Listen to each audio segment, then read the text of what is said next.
2016ला एक मानसिक आरोग्य धोरण आलं होतं. हे मानसिक आरोग्य धोरण काय होतं बघा, की साधारणतः 2025 नंतर 70% लोकांच्या डोक्यामध्ये आत्महत्याचा विचार येणार. त्याच्यासाठी गव्हर्नमेंटनं काय प्रावधान केलं असेल ते सोडा, ते आपण बघूयात. पण याचं प्रमुख कारण काय सांगितलं बघा, सोशल मीडिया. म्हणजे पूर्वी मालिका, टीव्ही, पिक्चर हे बघून आपण बघितलं की एक पिढी फार वाटोळ झालं. संजय दत्त सारखा कट आला, परत तेरे नाम सारखा आला वगैरे वगैरे.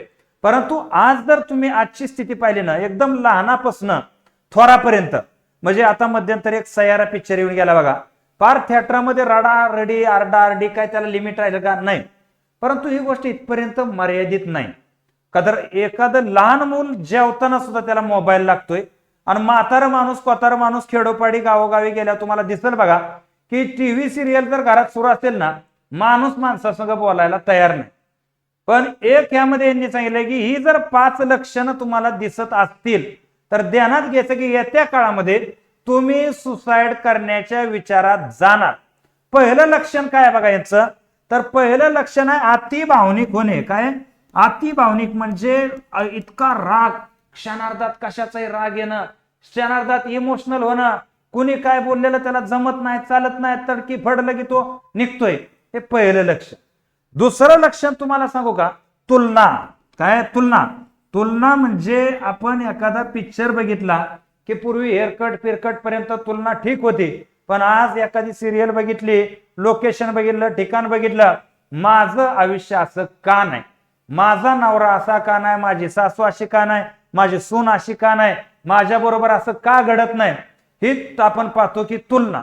तिसरी गोष्ट आहे की डिप्रेशन.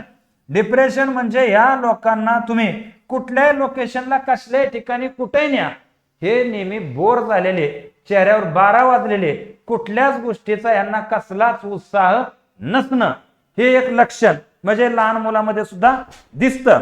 त्यानंतर आपण पाहतो बघा फोकस, म्हणजे या व्यक्तीचा कशावरच फोकस नाही.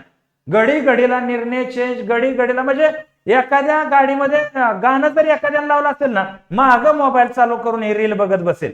म्हणजे इतकं ते विचलित आहे, इतकं ते जॅम झालेलं आहे. तुम्हाला सांगतो, ते कशावरही एकाग्र राहू शकत नाही. त्याला कोण बाजूला बोलतंय, काय सांगतंय ते कळत नाही, ते फोकस नसतं. आणि लास्ट आहे की या ठिकाणी तुम्ही जे बघताना तसं बनण्याचा जो प्रयत्न करायचा जाताना, तर बघाच ना चांगली एखादी गोष्ट, नाही ती गोष्टी बघून आयुष्याला वाटोळ कसं करता. तर ही जर लक्षणं दिसत आहेत तर 5 वर्षात तुमचा काय आहे कार्यक्रम लागणार आहे. आता नेक्स्ट मध्ये चला पुढं